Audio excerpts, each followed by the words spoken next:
નમસ્કાર વિદ્યાર્થી મિત્રો, જિલ્લા શિક્ષણ અધિકારી શ્રીની કચેરી બનાસકાંઠા પ્રેરિત વિજ્ઞાનનું સફળતાનું પંચામૃત અંતર્ગત આ સિરીઝમાં વિભાગ ડી માં આપ પ્રવેશ કરી રહ્યા છો. અગાઉ તમે આના અંદર વિભાગ એ, વિભાગ બી, વિભાગ સી એના અલગ અલગ સિરીઝના વિડીયો જોયા હશે અને દરેક વિડીયોમાં તમને ખૂબ જ મજા આવી છે. આ વિડીયોની અંદર આપણે મેથેડોલોજી પ્લસ બાળકે પ્રશ્નની અંદર કયા પ્રકારના પ્રશ્નોમાં કેટલા જવાબ લખવાના એનું આપણે અહીંયા ધ્યાન આપીશું. તો સૌપ્રથમ આ વખતે વિજ્ઞાન વિષયની અંદર વિભાગ ડી ના માળખાની અંદર આપણે જોઈશું કે વિભાગ ડી છે એ કુલ 20 માર્ક્સનો છે. આની અંદર પ્રશ્ન નંબર 47 થી 54 કુલ 8 પ્રશ્નો અહીંયા પૂછાય છે. આ 8 પ્રશ્નોની અંદર કોઈ પણ 5 પ્રશ્નોના જવાબ આપણે લખવાના હોય છે. આ 5 પ્રશ્નો તમે જો પરફેક્ટ લખો તો તમને 20 માર્ક્સ પૂરા મળે છે. દરેક પ્રશ્નનો 4 માર્ક્સ હોય છે. કુલ અહીંયા જે પણ પ્રશ્નો છે એ પ્રકરણમાં કયા કયા પૂછાય છે એ આપણે ધ્યાન આપીશું. તો સૌપ્રથમ અહીંયા આપણી પાસે પ્રકરણ 2 છે, એસિડ, બેઝ અને ક્ષાર, જેમાંથી કુલ 2 પ્રશ્નો પૂછાય છે. એટલે કુલ તમને એસિડ, બેઝ અને ક્ષારમાંથી જો 2 પ્રશ્નો પરફેક્ટ લખો તો એક જ પ્રકરણમાંથી તમને 8 માર્ક્સ મળી શકે છે. આ ઉપરાંત સેકન્ડ ચેપ્ટર છે આપણી પાસે પ્રકરણ 4 કાર્બનિક સંયોજનો, જે માંથી આપણને એક પ્રશ્ન પૂછાય છે. ત્યારબાદ પ્રકરણ 5 જૈવિક ક્રિયાઓ, એમાંથી આપણને કુલ 2 પ્રશ્નો પૂછાય છે. એટલે એમાંથી પણ આપણને 8 માર્ક્સ મળી શકે છે. જો અહીં આપણે ધ્યાન આપીએ તો પ્રકરણ 2 અને પ્રકરણ 5 એ જો પરફેક્ટ કરીએ તો આપણને ટોટલ 4 પ્રશ્નો આપણે લખી શકીએ અને 16 માર્ક્સ અહીંયા આપણે કવર કરી શકીએ છીએ. ત્યારબાદ પ્રકરણ 10 માનવ આંખ અને રંગબેરંગી દુનિયા, એમાંથી એક પ્રશ્ન પૂછાય છે. ત્યારબાદ પ્રકરણ 12 વિદ્યુત પ્રવાહની ચુંબકીય અસરો, તો એમાંથી પણ આપણને એક પ્રશ્ન પૂછાય છે. હવે સૌથી મહત્વની વસ્તુ અહીંયા એ છે કે જો બાળકને કેટલાક પ્રકરણમાં સમજ ઓછી પડતી હોય અથવા એને એ પ્રશ્ન સમજવામાં તકલીફ પડતી હોય તો આમાંથી કુલ આપણી પાસે જે પ્રકરણ છે એ 5 પ્રકરણને આપણે જો પરફેક્ટ ડિવાઈડ કરી દઈએ કે મને આ પ્રકરણ આ રીતે ફાવે છે અને આમાંથી આ પ્રશ્નનો જવાબ હું સરળતાથી લખી શકીશ, તો એ જ પ્રકરણ ઉપર ફોકસ રાખે અને બાકીના પ્રકરણને પોતે સ્કીપ કરી શકે છે. બોર્ડની જે બ્લુપ્રિન્ટ છે એ બ્લુપ્રિન્ટ પ્રમાણે આ પ્રકરણમાંથી જ આપણને વિભાગ 4 ના પ્રશ્નો પૂછાય છે. આપણે હવે આની અંદર પ્રકરણ 13 એની અંદર પણ આપણે જોઈશું કે એમાંથી કુલ એક પ્રશ્ન પૂછાય છે. તો પ્રકરણ 2, પ્રકરણ 4 આ બંને રસાયણ વિજ્ઞાનના પ્રકરણ છે. પ્રકરણ 5 અને પ્રકરણ 13 એ આપણી પાસે જીવ વિજ્ઞાનના પ્રકરણ છે અને પ્રકરણ 10 અને પ્રકરણ 12 જે ભૌતિક વિજ્ઞાનના પ્રકરણ છે. આમ કુલ 6 પ્રકરણ અહીંયા આપણી પાસે જોઈશું. 6 પ્રકરણની અંદર અહીંયા આપણી પાસે બે પ્રશ્નો ડિવાઈડ થયેલા છે. તો સૌથી પહેલા આ 6 પ્રશ્નો જે છે એ 8 આપણી પાસે કુલ પૂછાશે. એમાંથી 6 પ્રકરણમાંથી 8 પ્રશ્નો અને આપણે એમાંથી કુલ લખવાના છે ફક્ત ને ફક્ત 5 પ્રશ્નો લખવાના છે. હવે અહીંયા સૌથી પહેલા મહત્વની વસ્તુ એ છે કે કેટલાક પ્રશ્નો 2 માર્ક્સમાં પૂછાય છે. એટલે કે ધારો કે 47 માં એ અને 47 માં બી, 2 માર્ક્સના 2 ક્વેશ્ચન ડિવાઈડ કરીને કુલ 4 માર્ક્સના એમાં રિપીટ થઈ શકે છે. તો સૌથી મહત્વની વસ્તુ એ છે કે આપણી પાસે જ્યારે પણ તૈયારી કરતા હોઈએ ત્યારે આપણી પાસે એક સ્ટેટ ફોકસ હોવું જોઈએ કે મારે આ પ્રકરણમાંથી આટલા જ પ્રશ્નો અને એ પ્રશ્નો હું તૈયાર કરીશ તો મને વિભાગ ડી માંથી પૂરેપૂરા 20 માર્ક્સ અચીવ કરી શકીશ. આ વર્ષે બોર્ડે એક નવી પદ્ધતિ શરૂ કરી છે કે જેની અંદર દ્રષ્ટિહીન વિદ્યાર્થીઓ માટેના પ્રશ્નો મૂકેલા છે. જ્યાં પણ તમને આકૃતિવાળા પ્રશ્નો દેખાય વિભાગ ડી માં, એટલે કે અહીંયા આપણી પાસે પ્રશ્ન નંબર 51 અને 52 જેમાં 2 પ્રશ્નો પૂછાયા હતા અને એ પ્રશ્નો ફક્ત અને ફક્ત દ્રષ્ટિહીન વિદ્યાર્થીઓ માટે હતા. એના ઓપ્શનમાં શું હશે કે જ્યારે પણ આ પ્રશ્ન 51 અને 52 પૂછાયા છે તે આકૃતિવાળા પ્રશ્નો હતા.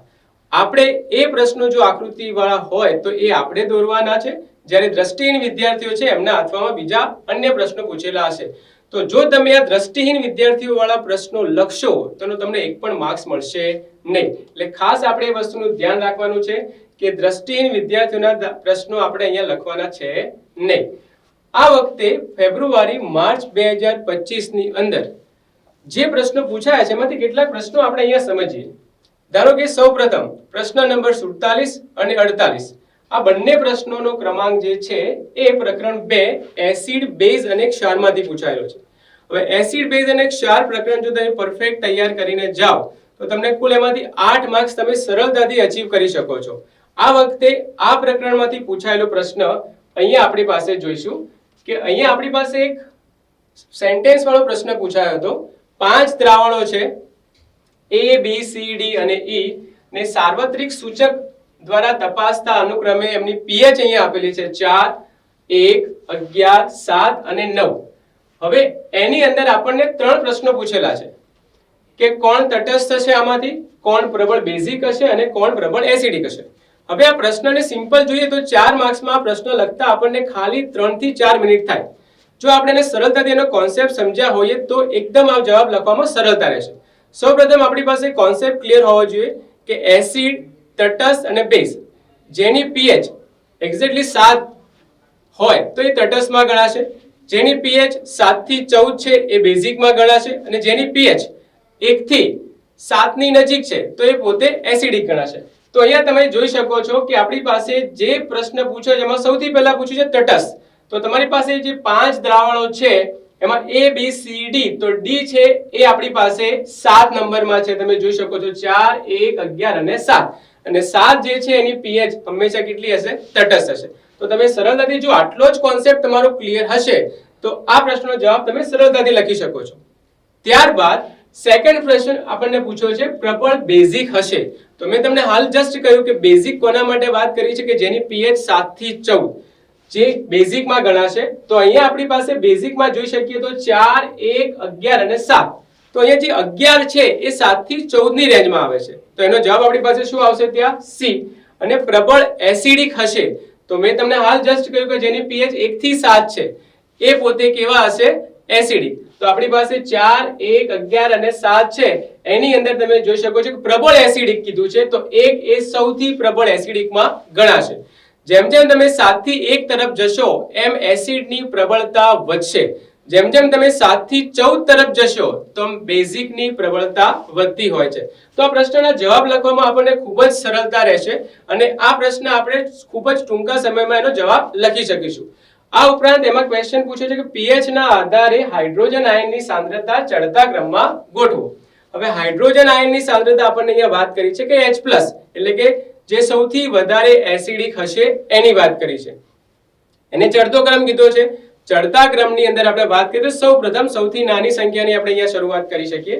તો તમે જોઈ શકો છો કે સૌથી નાનું જે હશે એ સ્ટ્રોંગ એસિડિકની વાત કરી છે. તો અહીંયા આપણી પાસે હાઇડ્રોજન આયનની સાંદ્રતા ચડતા ક્રમમાં તો એનો જવાબ આપણી પાસે આવશે સૌથી બેઝિક પહેલા આવશે 11, પછી એનથી ઓછું બેઝિક 9, પછી એનથી ઓછું બેઝિક એટલે કે જે તટસ્થમાં ગણાશે 7 અને પછી સૌથી વધારે આપણી પાસે ત્યાં આવશે 1, 4 અને 1. તો આ જવાબ આપણે આ રીતે સરળતાથી કરી શકીએ છીએ. તો આની અંદર આપણો કોન્સેપ્ટ સિમ્પલ છે. જો તમે આ ચાર્ટ પરફેક્ટ કોન્સેપ્ચ્યુઅલી ક્લિયર કર્યો હોય તો તમને એસિડિક, બેઝિક અને તટસ્થના જો આ પ્રશ્નો પૂછાય તો તમે ફક્ત અને ફક્ત 3 થી 4 મિનિટમાંનો જવાબ ત્યાં લખી શકો છો. આ ઉપરાંત આ વખતે પ્રશ્ન નંબર 48 ની અંદર આપણી પાસે એક બીજો પ્રશ્ન પૂછાયો હતો કે પ્લાસ્ટર ઓફ પેરિસ કેવી રીતે બને છે. પ્લાસ્ટર ઓફ પેરિસ અને પાણી વચ્ચે થતી પ્રક્રિયા દર્શાવતું સમીકરણ અને તથા પ્લાસ્ટર ઓફ પેરિસના ઉપયોગો. તો અહીંયા સૌથી પહેલા આપણી પાસે અહીંયા વાત કરીએ તો અહીંયા આપણી પાસે એક સમીકરણ, ફક્ત સમીકરણ લખો એનો આપણને 1 માર્ક્સ મળી જાય. સમીકરણ છે આપણી પાસે જીપ્સમ. તો જીપ્સમને આપણે 373 કેલ્વિન તાપમાને ગરમ કરીએ તો આપણને પ્લાસ્ટર ઓફ પેરિસ મળે છે, કેલ્શિયમ સલ્ફેટ અને એમાંથી પાણીનો એક અણુ છૂટો પડે છે.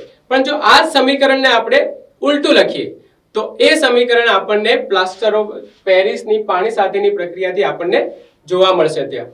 હવે જીપ્સમ તમે જોઈ શકો છો એક પ્રકારનો વ્હાઇટ સખત પદાર્થ આપણને મળે છે ને જો આપણે એને ભૂકો કરીએ તો એમાંથી આપણને પ્લાસ્ટર ઓફ પેરિસ મળે છે જેની પાણી સાથે પ્રક્રિયા કરવાથી આપણે ઘરે એનો ઉપયોગ પછી ડોક્ટર હાડકા ભાગી ગયા હોય તો એના અંદર કરી શકીએ છીએ.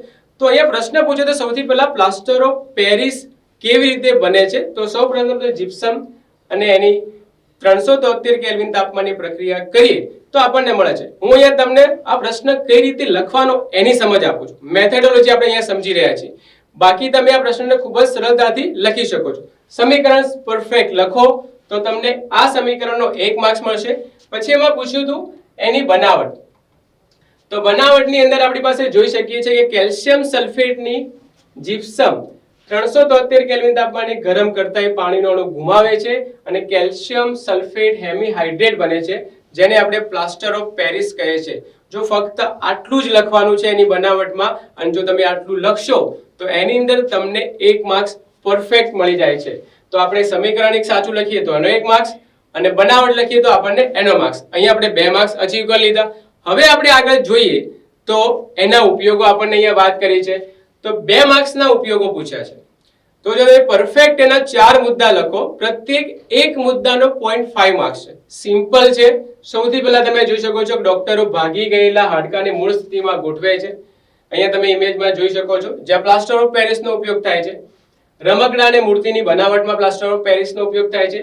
સજાવટની સામગ્રી છતને સુશોભિત કરવા માટે આપણે ઘરે આપણા રોજિંદા વ્યવહારમાં પીઓપી નો ખૂબ જ સરળતાથી ઉપયોગ કરી રહ્યા છીએ, તો એ પણ એના ઉપયોગમાં લખી શકીએ. સપાટીને લીસી બનાવવા માટે છે. કોઈ દિવાલ છે જેનું સરફેસ ખરબચડું હોય તો આપણે એને સરળતાથી લીસું બનાવવા માટે પ્લાસ્ટર ઓફ પેરિસનો ઉપયોગ કરી શકીએ છીએ. અને લાસ્ટ છે આપણી પાસે દાંતના ચોકઠા બનાવવા માટે. તો જ્યારે પણ કોઈ ડેન્ટિસ્ટ છે, ડેન્ટિસ્ટ દાંતના અંદર જે માપ લેવાના હોય તો એ ચોકઠા બનાવવા માટે પીઓપી નો ઉપયોગ કરી શકે છે. અહીંયા મેં કુલ 5 મુદ્દા લખ્યા છે, પણ આપણને ફક્ત ને ફક્ત જો 2 માર્ક્સમાં પૂછ્યા હોય તો 4 મુદ્દા તમે લખી અને 2 માર્ક્સ સરળતાથી પ્રાપ્ત કરી શકો છો.